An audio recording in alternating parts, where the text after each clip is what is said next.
Salut tout le monde, aujourd'hui révision du Vanquish Stance. Quoi dire de plus que c'est le meilleur RTR, je pense, dans cette catégorie. Alors, on peut voir quand même que la carreau a légèrement fissuré devant à force là. Je pense que c'est au dernier roulage ça, parce que je l'avais pas vu jusque là. Donc ça, Louis, je vais te la renforcer. On va mettre des petites bandes devant là. Par contre, ma colle, j'ai commandé de la colle parce que celle qui est sur AliExpress, hop, celle d'AliExpress là, ça va pas, ça bouffe la peinture. Rémi m'a dit de regarder dessus ce qui était marqué. Ça va être marqué 1 ou 2. Alors là, c'est tout en chinois, donc et le peu qui est marqué en anglais, il n'y a rien de marqué. Mais celle-là, elle bouffe la peinture. Et si je mets du scotch avant par-dessus, je suis pas sûr que ça serve à grand-chose. On en a parlé en commentaire. Je suis pas sûr que ça serve à grand-chose. Elle va peut-être rester comme ça, peut-être juste mettre du scotch. Donc hormis ça, bon, la carreau, elle a quand même bien survécu. La machine a quand même pas mal subi. Elle a chuté. Enfin là, je l'ai roulé. Je voulais vraiment tester les limites. Hein. Moi, ce qui me semble intéressant, c'est d'installer le fusion dessus. L'électro d'origine que je vais lui donner d'ailleurs avec, il faut pas que j'oublie. Voilà. Donc le petit combo charbon d'origine. Il va, hein. Ça roule, hein, mais c'est pas. Enfin, je trouve pas que ce soit l'idéal. Les pneus, c'est une tuerie, ça vaudrait presque le coup de les prendre comme ça. Faudra que je regarde les prix de ces roues là.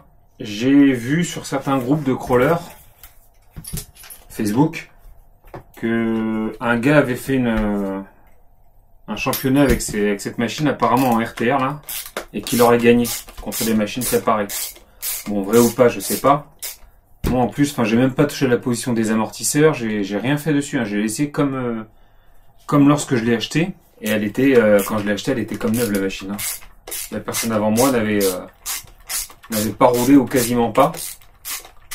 Je pense qu'il l'avait juste testé pour mon plus grand plaisir.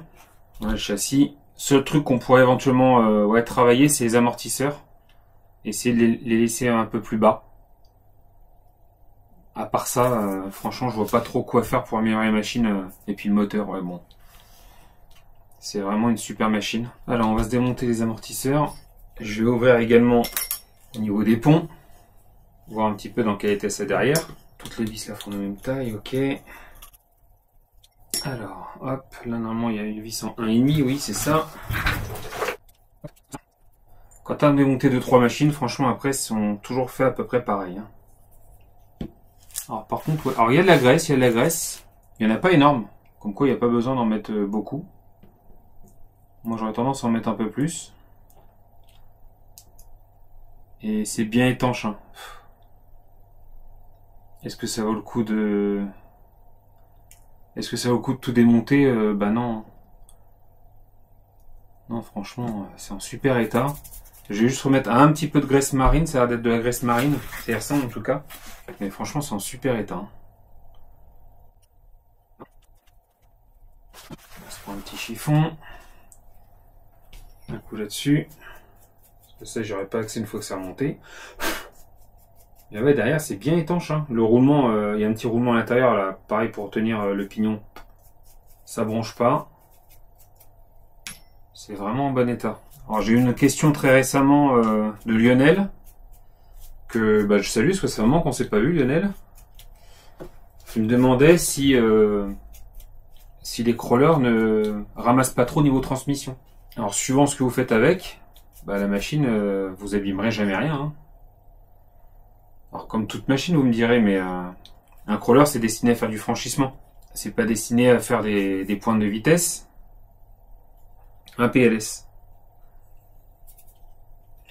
Quoi? Oui, parce que lui il a mis un 3300 ou 3200 kV je crois dans le TRX6. Donc c'est ultra fun. Hein. Mais c'est sûr que là, la transmission, forcément ça ramasse plus que sur un autre crawler. Mais à côté de ça, non, les crawlers... Si tu forces pas quand les roues avancent bloquent dans un rocher par exemple. Si tu n'insistes pas que tu forces pas, il n'y a pas de raison de casser quoi que ce soit. Il n'y a pas de raison.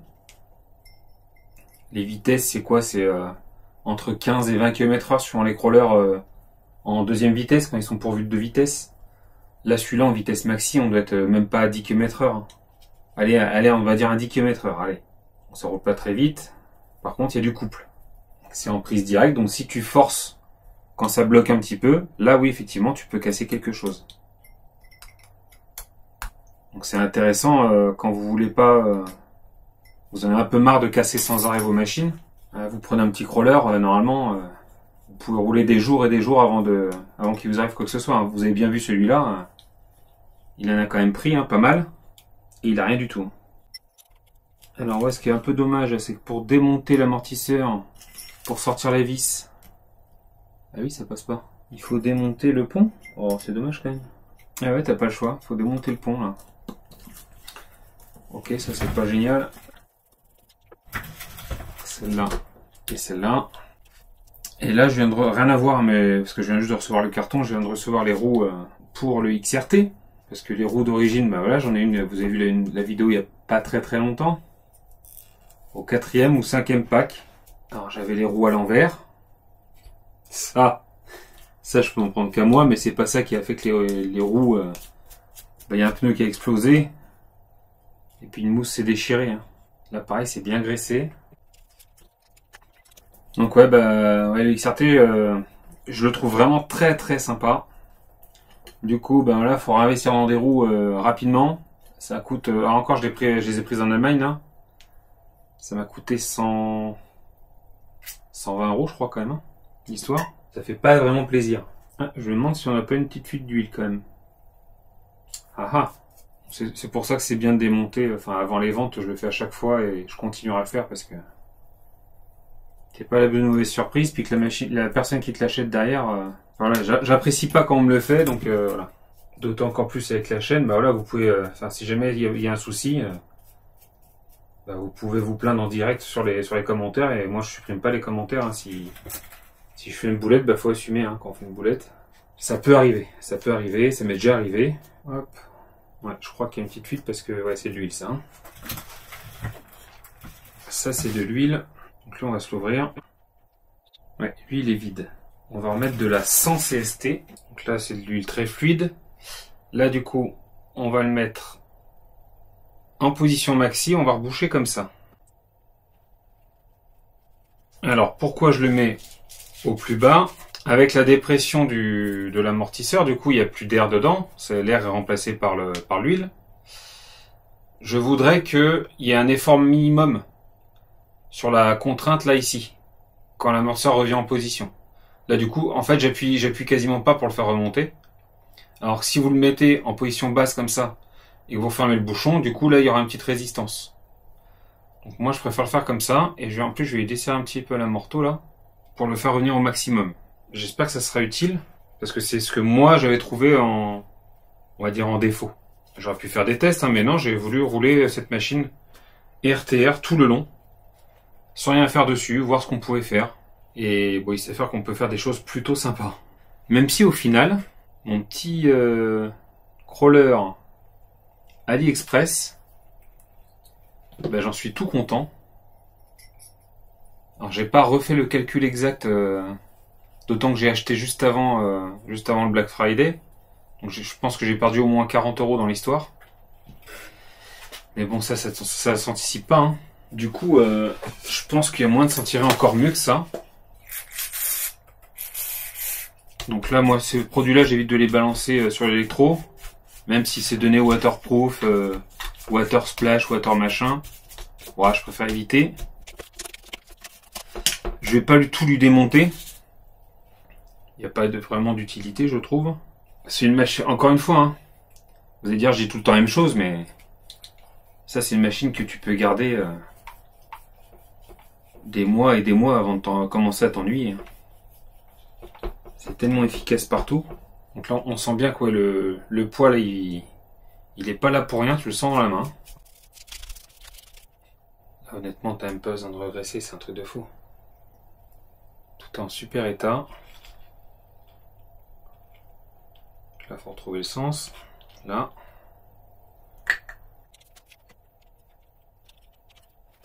Et niveau construction, enfin, c'est pas Pas plus compliqué qu'un autre au final, hein, quand tu regardes. J'ai eu une discussion intéressante sur les ponts portiques aussi. Certains sont pro-portiques, enfin pro-pont portique. Moi j'aime bien les ponts portiques pour donner un peu plus de hauteur à la machine. Mais l'inconvénient, forcément, c'est que quand tu rehausses la hauteur du châssis, bah tu rehausses également le centre de gravité. La roue elle va être fixée là, alors que si elle est alignée avec le pont, elle va être fixée par là. Donc ça décale ton centre de gravité de 1 cm, donc vers le haut, quand il est comme ça. Ça t'aide dans les franchissements sur certaines pierres, etc. Ça veut dire que ça frotte trop au niveau du pont, ou de la cellule, au niveau du châssis également. Mais ça expose les portes fusées, ici. Ça les expose également aux cailloux, etc. Je continue à bien aimer. Faudra que je teste un autre type de crawler. Je pense que le prochain que je construirai, ça sera on va dire un pont classique, un pont à plat. Alors, il y a un tout petit peu de jeu, mais ça c'est dû au palonnier de direction. Ouais, il y a quand même moins de jeu que sur celui de AliExpress là. Là, tu peux pas le dire. Au niveau des ponts, il y a quand même énormément de jeu sur celui d'AliExpress. Ça par contre, bah, c'est par rapport au prix. Hein. Après, ça n'empêche pas de s'amuser. Donc je pense que je vais juste, moi sur celui d'AliExpress là, je vais juste changer les mousses à l'arrière. On va peut-être se le faire ensemble juste après, ou alors dans la prochaine vidéo, l'envers du décor. Je sais pas encore. Juste pour voir si ces inserts en silicone vert AliExpress là, à une vingtaine d'euros ça coûte. Hein. Voir si c'est valable ou pas. Après chez Vanquish, j'aimerais bien tester le VS410 Phoenix. Alors, par contre, j'ai pas trop compris, parce que s'il y en a parmi vous qui ont compris un peu les différences, et je pense qu'il y en a qui connaissent, je veux bien que vous m'expliquiez un peu les différences, parce qu'il y a le Pro, le Falcon. Alors Falcon, je suppose que c'est du haut pneu, mais enfin, les prix vont de 500 à 1000 euros quoi, sur le VS410 de chez Vanquish là. Et j'ai pas trop compris, je vous avoue, les différences. C'est peut-être dû à la motorisation, mais sur le site sur lequel j'ai regardé, c'est pas vraiment très bien décrit. Il y en a qui bougent. Franchement, les pignon sont en super état. Pareil, je vais mettre un tout petit peu de graisse. Il n'y a rien qui rentre dedans, donc ça déjà c'est génial. C'est vraiment étanche. Voilà, il y en a juste au bord ici là. On va passer un coup là-dedans là. La construction est vraiment simple, c'est vraiment appréciable. Et je vous avais parlé également, en parlant toujours crawler, je vous avais parlé du FMS FCX10 K5 Blazer que j'ai mis à la vente pour vous il y a quelques semaines. Je sais pas s'il sera vendu d'ici là, mais... Bref, j'avais dit que je vous mettais un peu au défi de trouver une machine aussi bien équipée. Et il y a deux personnes qui m'ont parlé du Yikong 4106 ou 07, parce que c'est les deux mêmes s'il y a que les carreaux qui changent, qui sont vendus chez Action Modélisme. Effectivement, j'ai regardé, il y a pas mal de similarités. Ça a l'air d'être aussi bien équipé. Je trouve les carreaux moins détaillés sur les Yikong. Le FMS est à 489 €, avec quand même pas mal de détails, des pneus d'origine, etc. Enfin là, la machine est vraiment viable d'origine, avec un combo charbon qui va plutôt bien, franchement. Sur le Yikong, alors c'est PLS qui a le 4106. Il me semble que c'est Nico. Si c'est pas toi, excuse-moi. Mais il m'a dit qu'il... Ah non, c'est Nicox. Ah, je sais plus. Enfin, c'est soit Darkham, soit Nicox. Les deux s'appellent Nico, donc je vais pas prendre trop de risques. Mais il m'a dit qu'il s'était pris le 4107, que je trouve personnellement plus joli que le 4106, mais ça c'est une histoire de goût. Allez voir, je vous les mettrai, vous avez peut-être vu les incrustations là. Du coup, le FMS est même pas parti que j'ai pris le 4107 parce qu'en plus il est en promo à 400 en ce moment, 400 €, 399 €. Et tant que c'est encore frais dans ma tête avec le FMS, je vais lui faire prendre les mêmes parcours. Et puis je compare un petit peu, voir un petit peu les options, etc. Regarder un petit peu ça. Puis je vous ferai un retour là-dessus. Parce qu'effectivement là on est encore moins cher que le FMS. Hein. Donc ces machines-là, Apsimal et Rebadge. Donc moi sans aucune hésitation, je préfère partir sur le Yikong. Hein. Connaissant déjà Yikong pour le DF7, je me suis dit que je pouvais y aller tranquille. Vraiment serein. C'est pareil, si j'ai un short course à bloquer, à prendre, c'est le DF7. Hein. Je vais attendre de voir la V4, voir s'ils font une version 4. Et s'ils apportent des modifications autres que la carrosserie. Et peut-être que j'y reviendrai au DF7. Là sur le 3, comme je l'ai déjà dit, il n'y a que la carreau qui change. Sur le 2, c'était déjà le cas. Sur le 3, oui, ils ont apporté en plus une protection pour l'intérieur. Ça fait un peu réchauffer, mais bon, il y en a plein qui le font, du réchauffer. Donc, bon. Et puis la machine marche très bien comme ça. Là, pareil. Ah, est-ce qu'il a fui celui-là? Et celui-là, il n'a pas fui. Marrant, hein. Il n'y en a qu'un qui a fui, là. Il va falloir que je vide le bac à huile usagée. Donc ça, c'est 1 an de RC. C'est juste 1 an d'entretien sur les machines. Alors cette année, j'ai fait 2X Max déjà. Donc 2X Max, ça remplit quand même pas mal le truc. Avec le bouchon pareil comme tout à l'heure. Là, la tige d'amorto rentrée au maximum. Donc les bouchons sont en plastique, donc faut pas trop bourriner, parce que sinon tu risques de péter le filetage du bouchon. Donc on n'insiste pas trop. Il y a dû y en avoir un tout petit peu qui a coulé, parce que c'est un tout petit peu gras. Donc ils doivent pas être 100% étanches, les amortisseurs. Très honnêtement, je vais pas vous raconter des histoires. Je pense que je vais même pas démonter le train pour regarder à l'intérieur.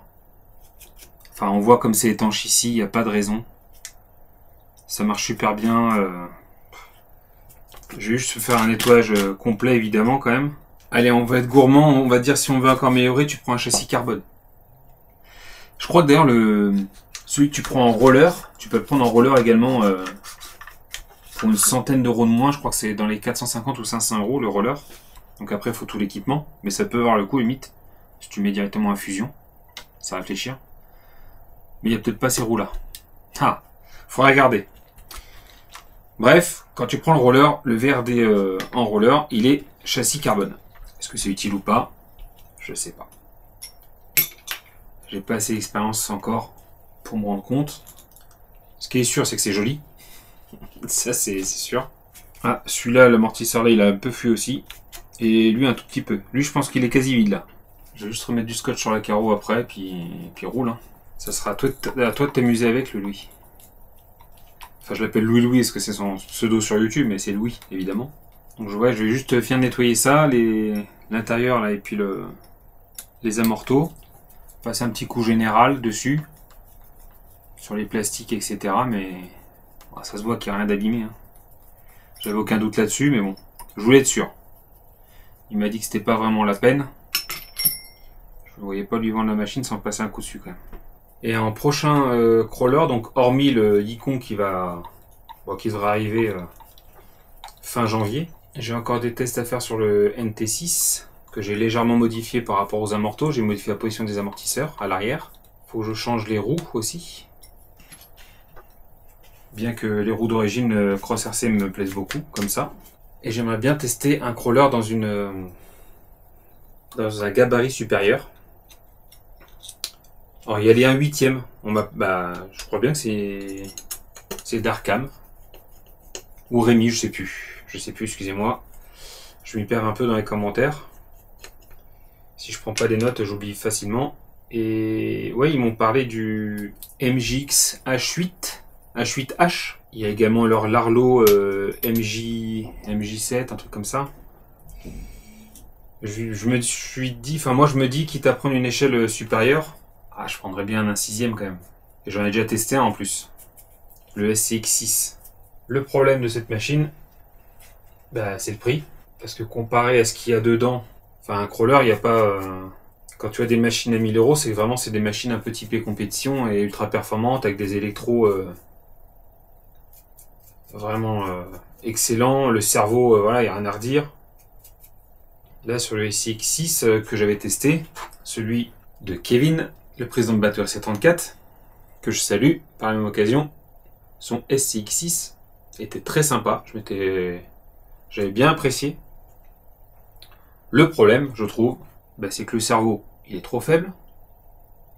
Donc il faut racheter un cerveau, ça va être un cerveau 1/5. Hein. C'est quand même pas donné un cerveau 1/5. La direction, quand tu tournes les roues, en fait ça fait bouger le châssis, ou les supports en tout cas d'amortisseurs. Alors certains s'en accommodent très bien comme ça et s'amusent avec. Mais moi, si je prends une machine de ce gabarit-là, bah, ça sera pour aller, pareil, un peu partout, hein. Dans les clubs, déjà, c'est beaucoup plus compliqué, parce que les parcours sont prévus en général, en majorité du temps, pour un dixième. Ce qui est logique, c'est la plus grosse partie des machines crawler. Il ne doit pas y avoir tant que ça en un 18e, en un 4e. Enfin, je crois pas en tout cas. Je me trompe peut-être. Et du coup, bah, cette machine, si tu peux pas rouler dans les clubs, bah faut aller en milieu naturel. Et en milieu naturel, c'est un cerveau qui suit pas la direction qui est un peu flottante, etc. Ben, à 1000 euros, 1200 euros la machine neuve, ça fait mal quand même. C'est le prix d'un châssis 1/5e, un bon châssis 1/5e quand même. Donc je cherche plutôt une occasion pour cette machine. La prendre neuve, je pense que ça serait une bêtise. Pour moi. Parce que c'est une machine que je vais garder un certain temps, je pense, le SCX6. Mais je les garderai pas. Je suis pas un collectionneur en fait. Je suis pas un collectionneur. Pourquoi? Parce que je peux pas. Je les garderai bien toutes, mais mon atelier est restreint un peu volontairement pour me limiter en machine. Si vous vous souvenez, pour ceux qui suivent depuis le début, j'avais dit quand j'ai commencé, madame m'avait fixé 10 machines maxi. Bon, ça fait très longtemps que c'est dépassé les 10 machines. Hein. Je suis monté jusqu'à 30. Là actuellement je suis à... pas loin, je suis à 28 je crois. Ah, je suis pas à 30. Hein. Et bah là l'atelier il est complet. C'est pour ça qu'il y a eu la vente début janvier, parce que l'atelier il est complet. Et du coup je peux plus faire tourner les machines. Donc du coup ça me force entre guillemets à vendre des machines pour pouvoir tester d'autres choses. C'est ce que j'aime. Donc j'aime tester des choses nouvelles, faire des retours, voir un peu les points de faiblesse, me faire des avis sur les marques, vous donner mes avis sur les marques. Après on n'est pas tous obligés d'être d'accord. Mes avis diffèrent des fois des avis des autres, hein, avec qui je discute ou qui font des vidéos également. Mais c'est ça qui est intéressant, c'est de confronter les différentes expériences de chacun, voir l'utilisation de chacun aussi, et puis essayer de comprendre un petit peu pourquoi bah, lui il a tel cas, c'est pas moi, et inversement. Sachant qu'une grande partie du loisir RC se fait par rapport au lieu où vous roulez. Le lieu où vous roulez est super important au final. Moi je n'aimais pas les toutes petites échelles, un 16e, etc. Bah, ce jour j'en ai 2. Au final je m'éclate avec parce que j'ai enfin trouvé des terrains qui étaient adaptés. Bon, j'ai cherché. Parce qu'au début je trouvais pas, et du coup je trouvais pas ça adapté à mes terrains, et ça m'attirait pas plus que ça. Puis maintenant que j'ai trouvé des terrains plutôt sympas pour les rouler, bah ça m'éclate. Pas forcément autant que des 1/8e, parce que je préfère comme les 1/8e et au-dessus. Même un 10e j'aime bien, en TT. Mais voilà, quand vous avez le terrain adapté, vous pouvez vous éclater vraiment avec des machines. Lui il était vide quasiment. Il était quasi vide celui-là. Bah pareil, il y a pas longtemps, on m'a posé une question en commentaire, quelle voiture prendre pour débuter? Ouais bah là, désolé de pas répondre, mais enfin je peux pas répondre comme ça. Je lui ai dit d'abord où est-ce que tu roules, est-ce que tu as déjà eu des machines, et c'est pour quoi faire. Quelle machine pour débuter, c'est trop vaste. C'est comme si tu me dis quelle voiture prendre. Quelle voiture prendre? Bah en fait, ça dépend ce que tu fais avec ta voiture. Est-ce que tu fais que des longs trajets? Est-ce que tu fais que de la ville? Bah en RC c'est pareil. Non? J'ai pas raison? Ah, vous m'écoutez plus, hein. Vous avez zappé. Je le sais, je le vois dans les statistiques. Je le vois qu'il y en a qui zappent. Ils regardent une trentaine de secondes. Puis ils zappent à 3 minutes, puis ils zappent à 10 minutes. Je vous vois.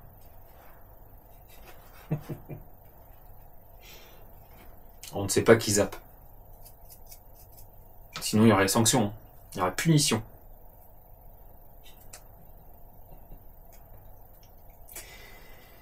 Ça y est.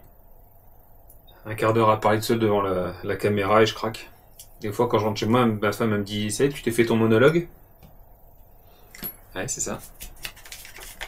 T'as pas forcément tort. Puis après tu te regardes pour faire la vidéo. Bah donc du coup t'es un peu narcissique en plus de faire des monologues. Les filles qui commencent à m'appeler Juju RC Cut. Non, c'est papa. Ouais. Mine de rien, ça prend beaucoup de place. La RC, la chaîne, etc. Ça prend beaucoup de place dans le quotidien. Mais j'adore ça. sais pas pourquoi je me confie comme ça, je sens que je vais pleurer. Non, je sais pas pourquoi, ça me plaît autant. Puis faire les montages vidéo, plus ça va, plus j'aime ça. Et je pense que ça se voit sur les vidéos. Enfin, moi, en faisant les montages, je me rends compte de l'évolution. Puis grâce aux conseils aussi que je reçois. Hein. C'est pas que moi. Pour évoluer, il faut être conseillé ou accompagné. Et je l'avais dit au départ, hein, la chaîne, je l'avais vraiment créée pour du partage, pour essayer de vulgariser un petit peu la RC quand on arrive dans le milieu, parce que moi j'ai commencé les vidéos au bout de quelques mois de découverte. Et je trouvais les explications des fois pas décousues, mais des fois ça part dans tous les sens parce qu'il y en a tellement à dire. Il y en a tellement à dire, donc du coup tu peux avoir vite tendance à te perdre dans les explications. Je dis pas que je fais mieux que les autres, hein, attention. Mais j'essaie de vulgariser un petit peu les choses. Pour que ça soit abordable pour tout le monde. J'y arrive ou pas. Suivant les retours, des fois on me dit que oui, donc ça me fait plaisir. Mais je progresse également grâce aux commentaires que vous mettez sur les vidéos. Donc voilà, c'est un tout le monde est gagnant dans l'histoire. Après, il y a les découvertes d'autres personnes avec la playlist dédiée, les tards d'abonnés. Il y a les tombolas. Les tombolas, j'adore en faire. Si ça tenait qu'à moi, j'en ferais tous les 2 mois, enfin tous les mois, mais ça serait trop de temps passé. Et je pense que voilà, il y a déjà d'autres chaînes qui en font. On commence à être nombreux à faire des tombolas. Une de temps en temps, c'est bien. Et puis en essayant de faire gagner pas une personne pour une machine, mais une machine, puis des lots de consolation. Ça, c'est quand même, je trouve ça cool. Bon, ça va être bon. Je me remets ça en place. Je vais rescotcher la carreau. Franchement, honnêtement, voilà, je vous montre tout. Je vais pas en faire beaucoup plus. Pour moi, il n'y a pas d'intérêt à en faire plus. Je l'ai pas mise dans la boue, la machine. On voit qu'il y a un petit peu de poussière, mais enfin, c'est rien du tout. Je vais peut-être passer en plus un petit coup de soufflette, histoire de dire. Je vais pas m'inventer des pannes ou des trucs. Elle roulait nickel. Ce que je voulais voir, c'était au niveau des portes fusées avant-arrière.